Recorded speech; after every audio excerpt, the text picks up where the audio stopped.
Welcome to another episode of Revenue Leaders Uncovered. Super honored to be joined by Adam today from Cipher. Adam, if you could introduce yourself, but also your company. Yeah, thanks for having me. Adam Apps, Chief Revenue Officer with Cipher. And Cipher is the cybersecurity division of Prosegur, which is a $4 billion multinational physical security company. We've been in business for about 25 years, and I run the North America sales. Awesome stuff. I think what I'd love to understand, I know we've been through it before, but the listeners would love it, is a little bit about what Cipher does, what makes you unique compared to your competitors. Yeah, so we are an MSSP. It's a managed security service provider, and there's lots of those out in the market. So one of the first things my team put together was our pitch deck. And we decided that nobody cares about Cipher. Why should they, right? Nobody cares about what we do. Nobody cares about our people or our history. What they do care about is the problems that we solve and the value that we bring. And that's really where we focus our time and energy. It's transformational outcomes for our customers, delivering real value and not talking so much about Cipher. But in order to deliver those outcomes, we do need to differentiate ourselves and bring something unique to the table. So we do a number of things sort of uniquely. I won't get into a lot of the technical details, but we've been doing this for 25 years. That's pretty much unheard of in the space. So we were an early adopter back in the early 2000s, and we had this really big customer called Prosegur, and they loved what we were doing, and they actually acquired us to be their cybersecurity arm. So we have a unique perspective on the market in that we have the backing of this really large multinational entity. So we're not beholden to PE or VC or the street. And we also have the agility to act like a startup. So here in the North America geography, we're building and we're growing and we're expanding and we're adding a ton of resources. So building upon that 20-year history, we're also doing some really cool things with AI and managed threat detection and response and ethical hacking. So really bringing the scale of a big company with the agility of a startup and just growing like crazy. Yeah, definitely. Look, I know it's obviously why I wanted to get you on the podcast. Obviously, what you guys are doing, and I do quite a lot of work with different MSSPs, and that your guys' names always crop up of like, can you get guys from them, or that they're our direct competitor, or whatever it be. So it's definitely an awesome space, and something that I've seen from a recruitment standpoint is MSSPs have been the ones who have done the lowest amount of layoffs compared to, let's say, SaaS companies or anything. They've performed well in a year where people are going, okay, how can we save money? Okay, well, why don't you just have all your security in one place? You have it all in that one solution rather than having 20 different softwares all coming in and realistically actually opening yourself up to more security risk by having all these different places. So I think it's a really cool space to actually be in. And I think that can definitely be seen by the movement of candidates as well. Yeah, we've seen the same thing. It's interesting because if you're a customer, regardless of industry, you need cybersecurity help, right? And the consistent problems that we're solving is you've got technology fragmentation, you've got a million vendors in your environment, you don't have enough money, resources, expertise to manage all the stuff. So we're seeing customers say, hey, just handle it. We don't want to be in the business of collecting logs and dealing with incident response and alert management. Like you guys do that. And we don't want to deal with 10 vendors. So we want one throat to choke. We want people that are experts who've been doing it a long time. So you're right. There's not a lot of turnover, especially on our SOC team and our technical team. We've got guys and girls that have been at Cipher for 12, 14 years, some of the top ethical hackers in the world. And it's because there's a consistent need for their knowledge set. And they could go anywhere, but they choose to stay here because we've got a good thing going. Yeah, definitely. And that's sort of where we'll take the conversation is a little bit about recruitment. So I'd love to understand your method of madness for getting the right team in place. Yeah, and it's a really weird job market too, right? So it's a difficult time to be looking for a job, and it's challenging to sift through the talent because there's a lot of good talent on the street right now, especially in tech. So one of the things that we are building and working on when it comes to recruiting is getting our brand and culture out in the market and showcasing it so that people want to be a part of this, to your point. But once we've done that, and I think we've done a fairly good job of it, it's setting really clear expectations right out of the gate. So from the, initial touch point with the candidate through the interview, almost trying to talk them out of it, right? And myself personally, I do this with candidates as well. I put disclaimers out there and I want people to understand, what's expected, and it's good. It's empowerment, it's freedom. You can come here and run a business. You're going to have challenges to tackle. We need people that are gritty, sort of entrepreneurial. We're not going to micromanage you. We're not going to babysit you. We're not going to hold your hand. And that's not for everyone, right? So if you're looking for very strict structure and, daily calls and deal inspections, this isn't the place for you. So we have a very specific type of person that thrives here. And we make that clear early in the screening process all the way up through interviews. And I say right before we give the offer, are you sure? You sure you want to do this? Right. And you know, most of the time we get it right, and occasionally we don't. And they say, "Hey, wow, you're right. I do need more structure. I need to go to, a 50,000 employee company where I'm told what to do every day." So I think a big part of it for us is, the soft skills, obviously the grit, the tenacity, people that are individually accountable. They can be harder on themselves than we can be. And once you kind of get through that and technical acumen and look at the relationships and everything else, the table stake stuff, it's can you thrive in an environment where you're not going to be told what to do every day and just go run a business? So we've uh, we've done a fairly good job, I think, in that regard. Yeah, definitely. Look, I mean, the fact of you started by talking about the branding and promoting the business from that perspective, I think that's huge. I think in 2024, look, when I'm speaking to candidates as a recruiter, the first thing they're doing is, okay, what's the company called? What's their website? That's the first place they're going. And as soon as they go on there, like I either get them coming back going, yeah, Ollie, this company looks cool or interesting. They've spent 5 minutes on there. If it looks like a good company, they will at least entertain it. Whereas I've got some clients and I am so hesitant sometimes to send their website because if I go on it, it looks like they're from like the 1990s, never been updated, and you're like, how can you be a security company or like in this modern day or whatever it be? So I think that's such a crucial part. It's something that, I mean, my company is 7 months old and all I've done is just focus on branding. And that is brought in pretty much all of my business from doing so. And I just think 2024 and the future, branding for attracting candidates and also clients is going to be one of the most important factors. It's so funny you say that. When I got here, our website was terrible, and they almost, were proud of it because it's like, hey, our stuff is so good. We don't need a fancy website, right? Our tech is so good. Our platform is so strong. We don't have to waste time in that area. And it was turning people away because you go to the website and to your point, it's like, ugh, what is this? So one of the first things we did, actually, we rented a warehouse in Brooklyn, New York. We hired a production crew and we filmed the commercial, and we wanted to change the perception day one. We built a new website, to the credit of our parent company. They invested in it, built out a partner portal, and now we've got a pretty slick brand that we can showcase. But we've done all that in a relatively short amount of time. Yeah, definitely. Look, I mean, it's super important. I'm really fortunate that actually one of my sponsors for the podcast, What Bites, they recently just did my website for free for me. And they've done a friggin' awesome thing. It's followed the branding. And already, actually, I've already had 2 bits of business come through from just updating my website Free is pretty from good. nothing. Free is really good. Like the fact that they did it and they wanted to sponsor the, I said, look, you can be a sponsor of the podcast. And yeah, they reached out to me. There's a small workshop out of India, and yeah, they did a brilliant job. But Nice. yeah, I mean, do you know what? It's one of the funnest things that I've experienced of being a founder and starting my company. Obviously, I'm only 26 years old, so I think a lot of people when I speak to them, it hits a spot with them, especially as owners or founders, and they go, "Oh, do you know what? We'll help this guy. I know what he's going through and support him." The amount of free software and the amount of free stuff that I've had has been crazy. Goldcast, they were a guest on the podcast. They now provide me this platform and software for free, and then there's loads of outreach tools, and it's been a mental journey in regards to that. It saved me a lot of money, which I appreciate, especially as I've bootstrapped everything. Well, I mean, congrats. That's great.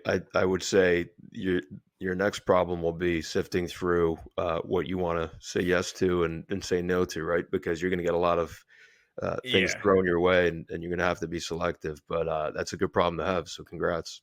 Yeah, definitely. I think for myself, I've always been a big advocate. Like, as soon as someone says about this AI feature or AI tool, it's going to change my life. I'm always like, yeah, I'll take a demo. I'll have a look at it.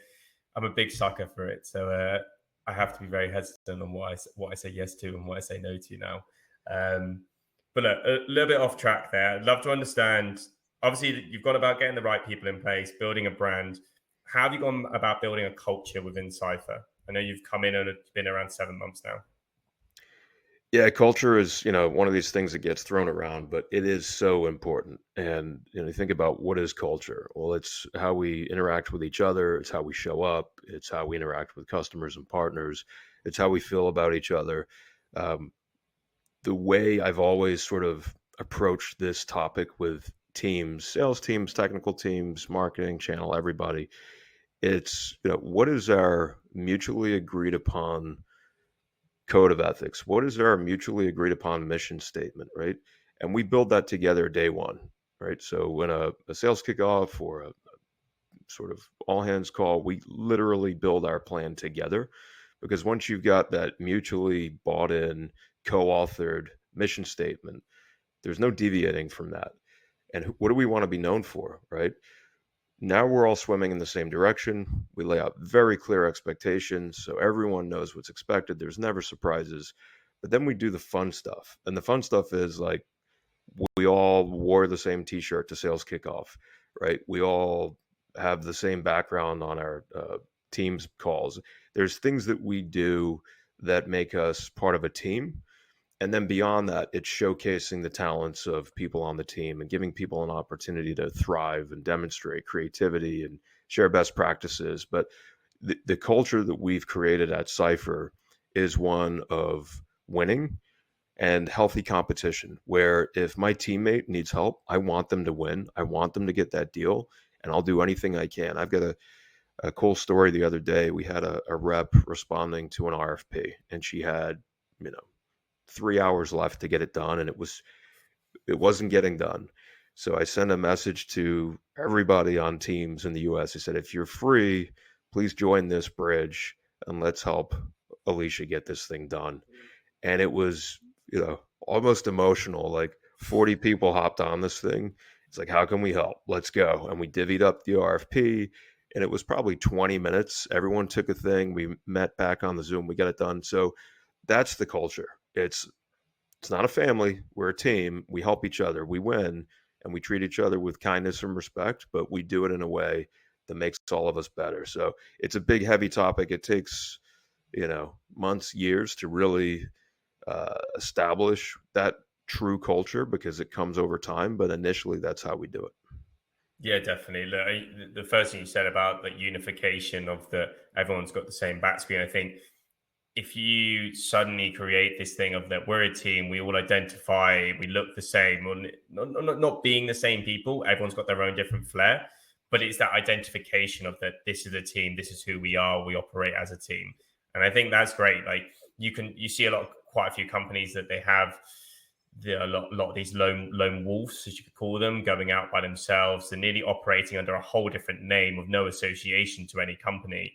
And they're fine. You're always going to have that A player who doesn't want to play ball and they're going to make you a lot of money, but they can also be that really detrimental factor to any team, thinking, oh, I need to be like him. But actually, any sales team is like a sports team.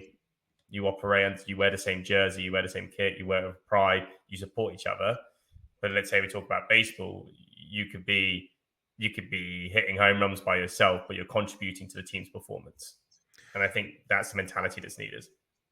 Yeah, I love that. And what you just said, I would argue that A player is not an A player, right? And one of the first things we do is we have a talent quadrant that we share with that expectation setting day one. And it's here's how you're measured. If you're a great seller and you're crushing your number, that doesn't mean you're an A player, right? If you're selfish, cocky, arrogant, not a team player, you're a C player, right? So the ideal A player is someone who performs well, but also has all of those soft skills, and they give back and they share and they reach back down. And um, those A players that are toxic, they're C's, and I would suggest they need to get out of the business or improve. So it's an interesting topic, right?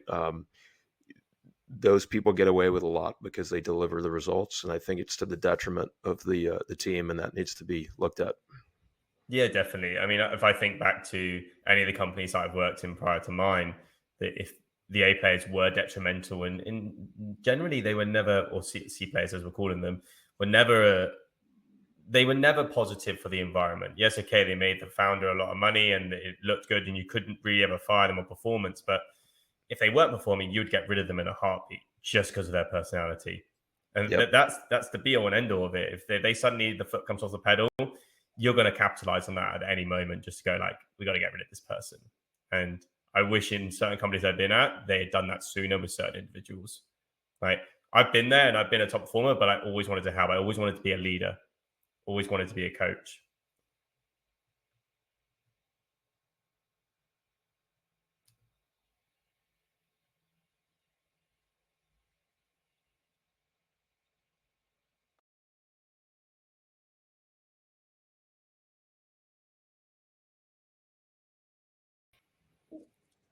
Awesome. So obviously, just to rejoin, I've made a note of obviously 25 minutes. Where I'd love to sort of take the conversation is I'd love to know a bit more about your book and obviously what you've been doing with that. And obviously, I had a brief look before obviously filming with you. Yeah, thanks. Never had plans to write a book, but had some downtime at the tail end of COVID and was really just writing some articles on LinkedIn and reflecting on my career, ways that I can give back and, kind of do things like this, but was doing it in article form. And I really enjoyed the process of writing. And looking back at my career, my primary interest has been around leadership and sales leadership. And I've had some really great leaders in my career. I've been very fortunate to learn from some of the best.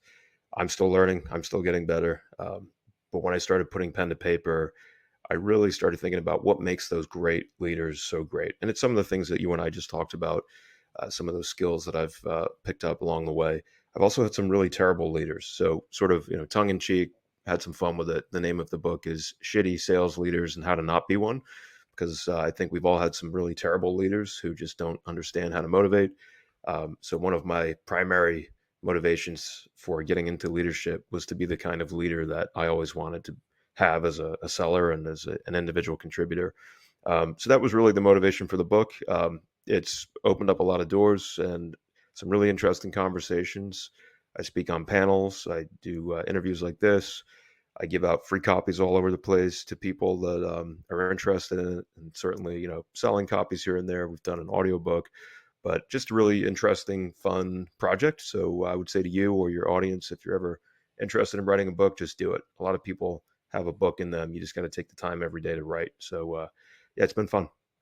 Yeah, definitely. I think it's awesome, sort of for yourself, being able to get that information from your brain into a physical like document as such. Like I write a lot on LinkedIn, and obviously that's where all my business is made from. So, I mean, one day it'd be awesome too. I mean, I definitely got a lot more years before I can start actually telling people what to do with sales. But yeah, I think it's pretty awesome what you've done with that.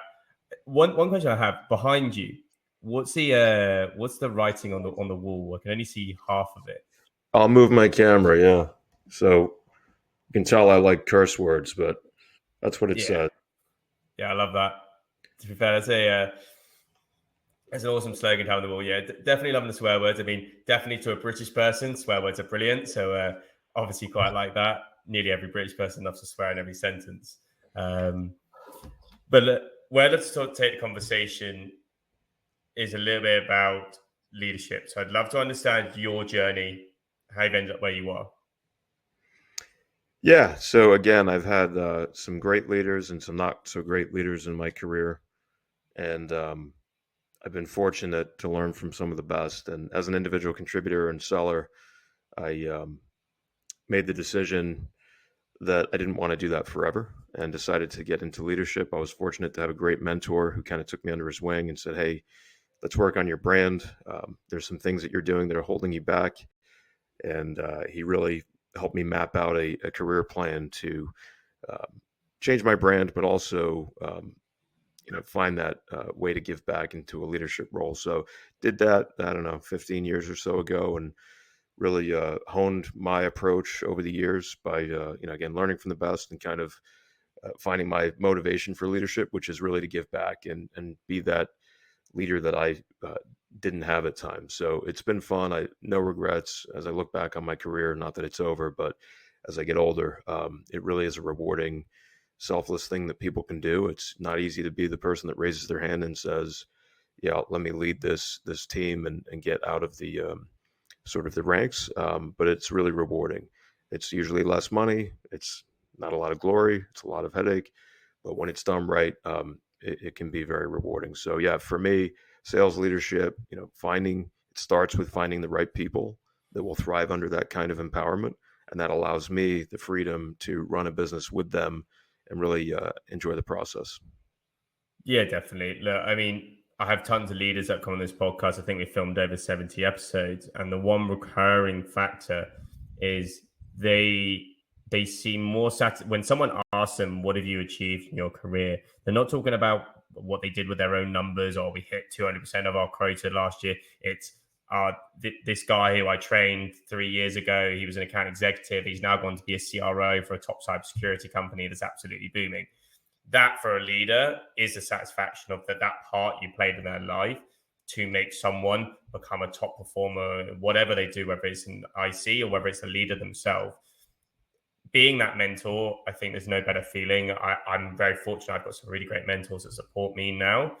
And you can see the satisfaction that they get when I perform and I do well, even though it has no impact on their life other than just emotionally.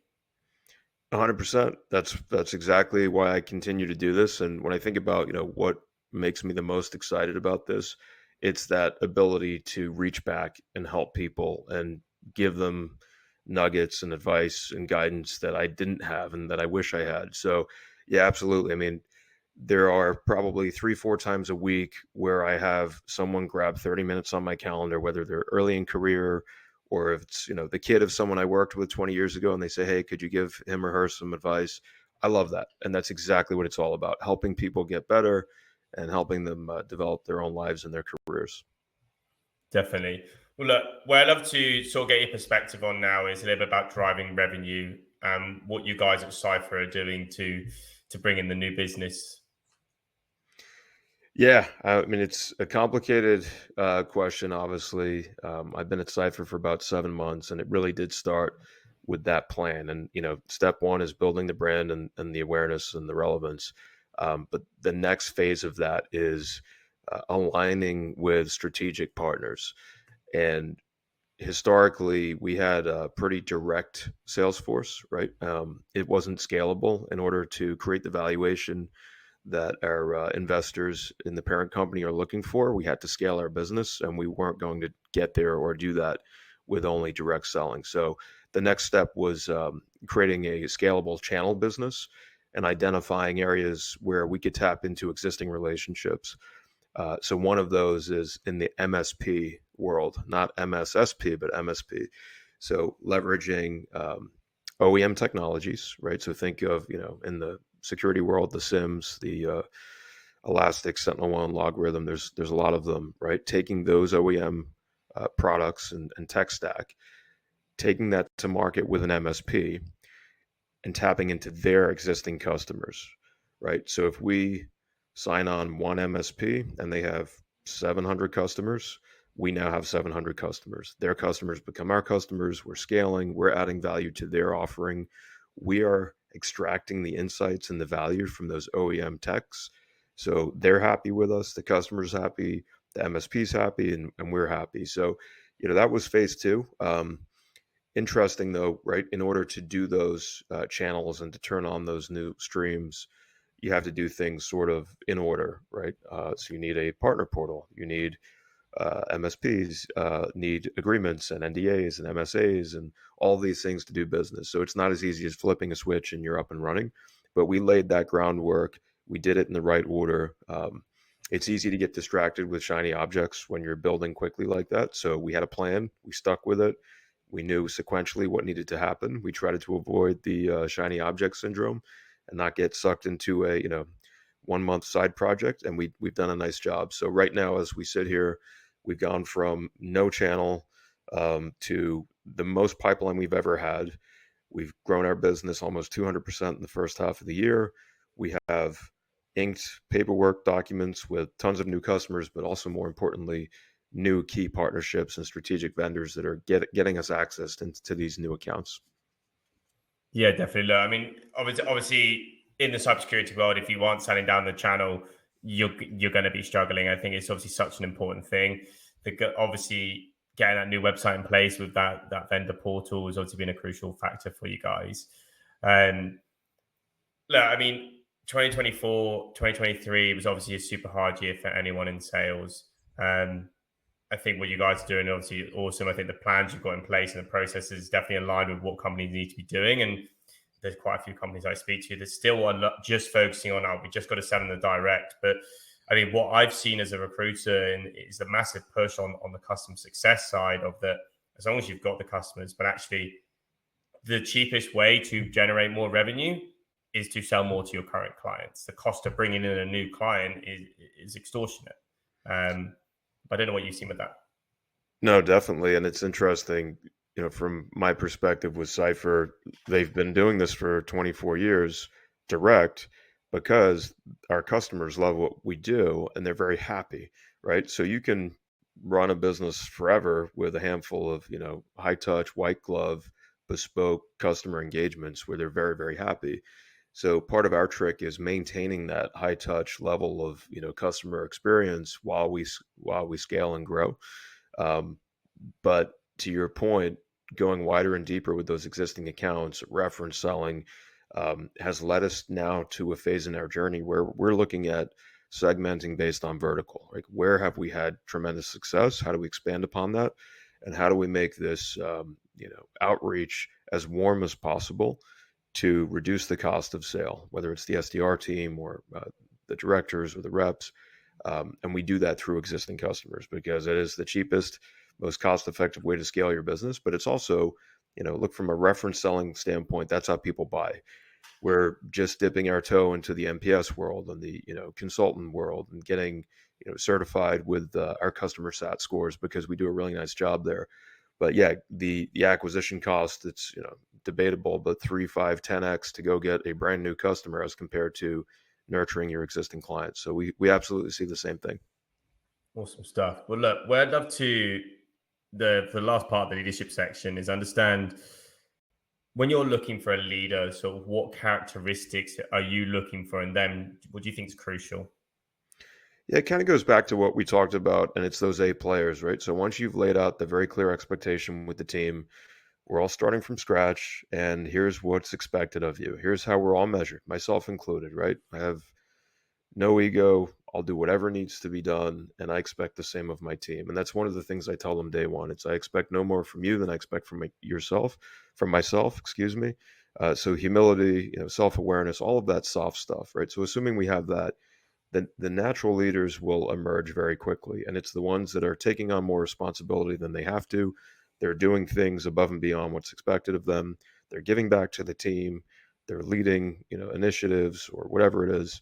And when you see those members of your team doing those things, it's upon us as leaders to showcase that, right? Put a spotlight on that, give them a platform. So as these new leadership roles emerge, they are the uncontested leader on the team, and they're going to go get that spot because leadership's not a title, obviously, right? And there are leaders on your team that don't have a leadership title.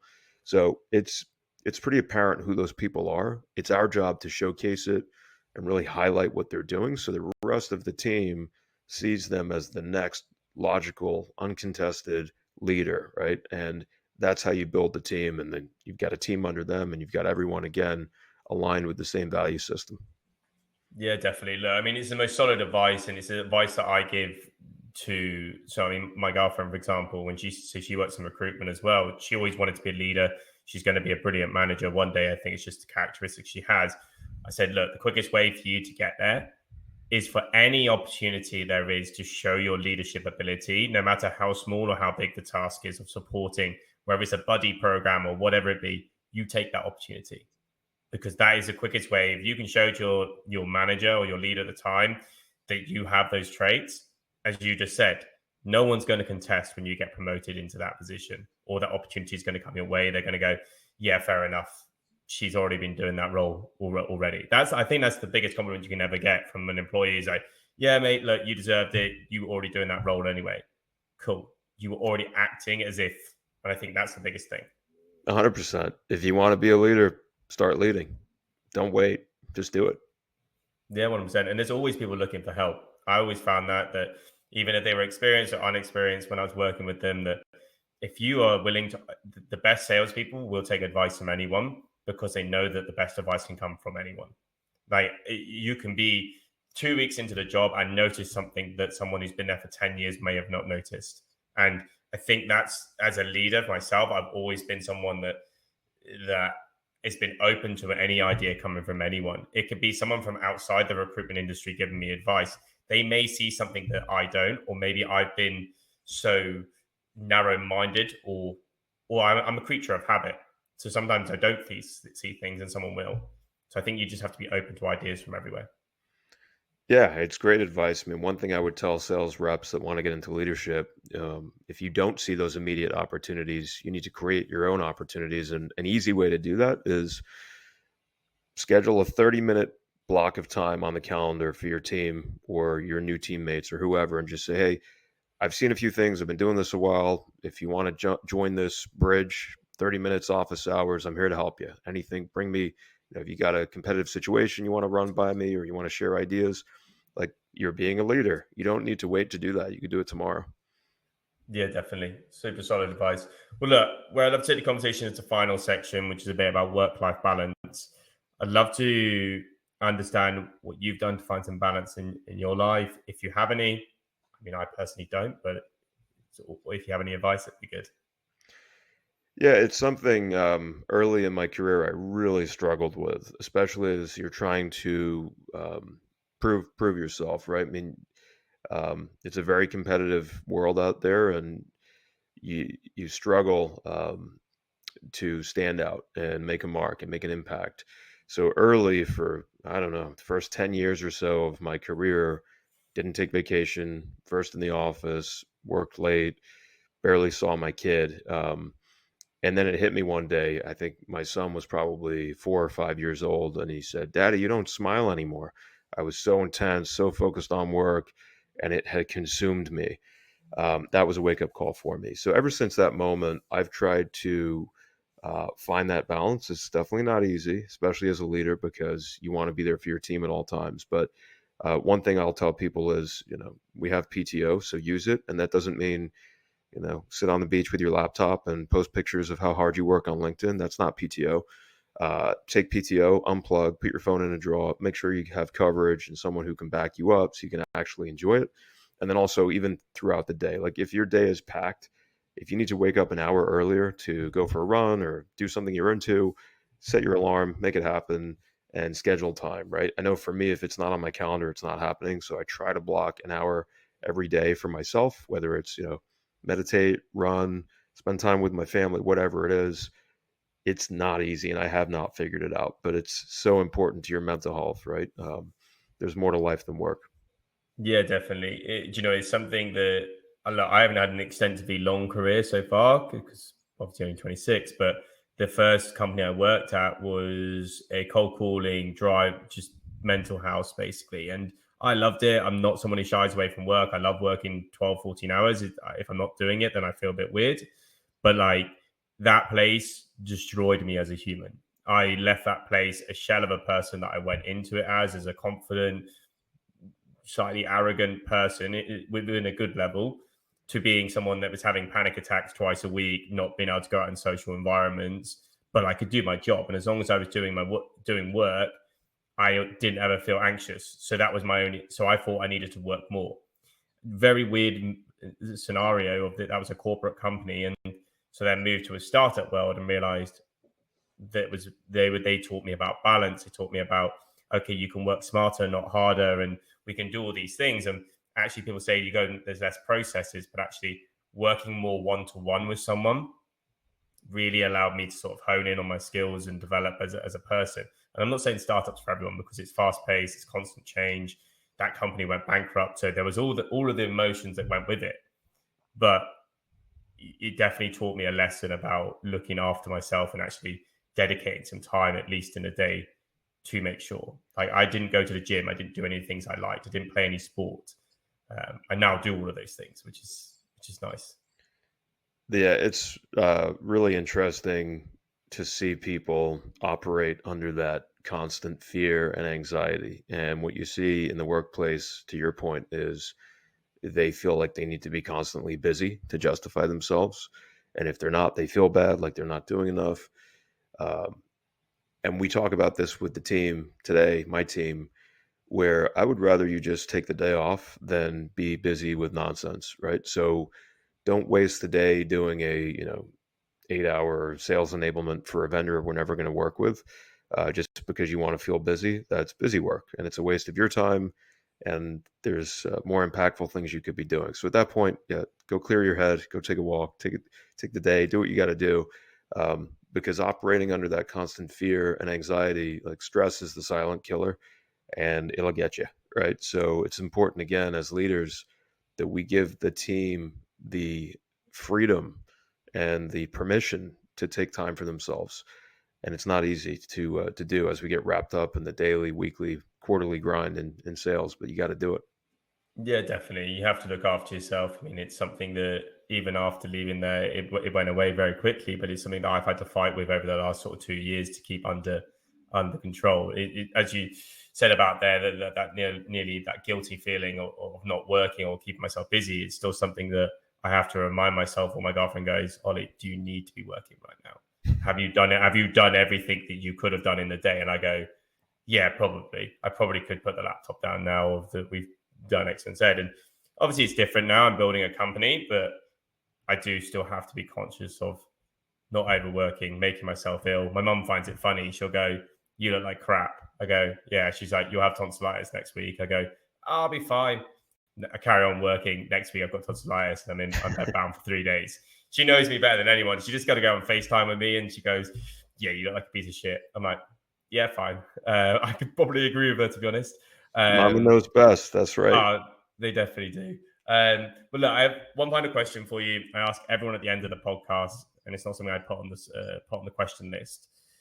If you could give one piece of advice to 26-year-old Adam, what advice would you give him?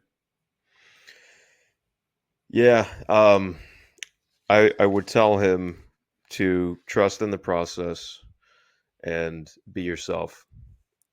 I think authenticity, being real, is not something a lot of us are comfortable with, and we're trying to figure out who we are, and we're trying to be somebody that we're not because we think that's what the world expects of us.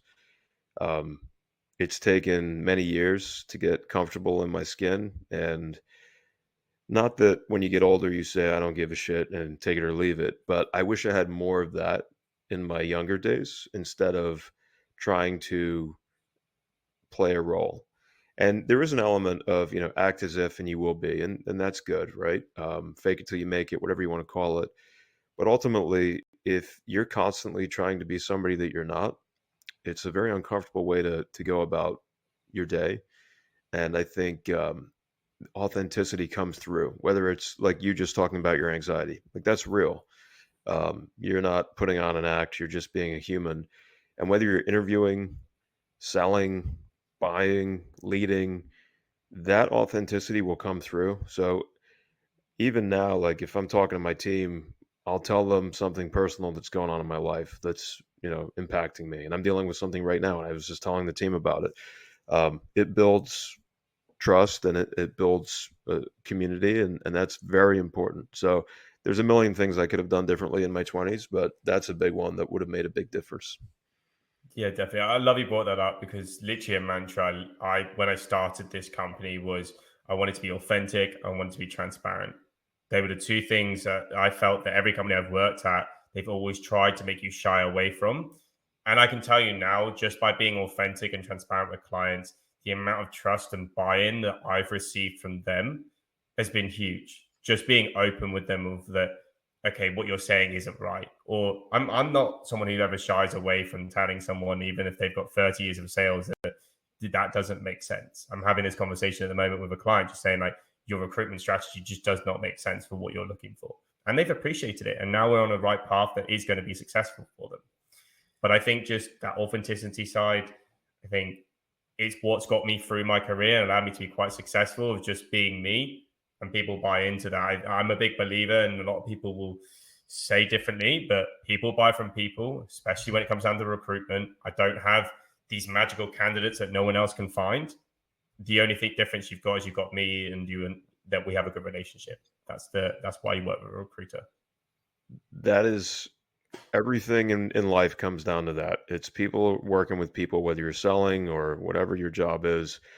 It's a lot easier just to be yourself. It takes all the pressure off. Like there's no stress involved in being yourself, and people pick up on that energy. So 100%. Definitely. Well, look, Adam, I can't appreciate your time enough. It's been super awesome chatting with you, super insightful, and obviously wish you all the best of luck with everything at Cipher, and obviously hopefully more book sales as well. Well, thanks for having me. I really enjoyed the chat. Good luck to you and your business. Congrats on your success so far, and we'll keep you in mind when we need new talent. Sounds great to me. Much appreciated, Adam. Thanks a lot.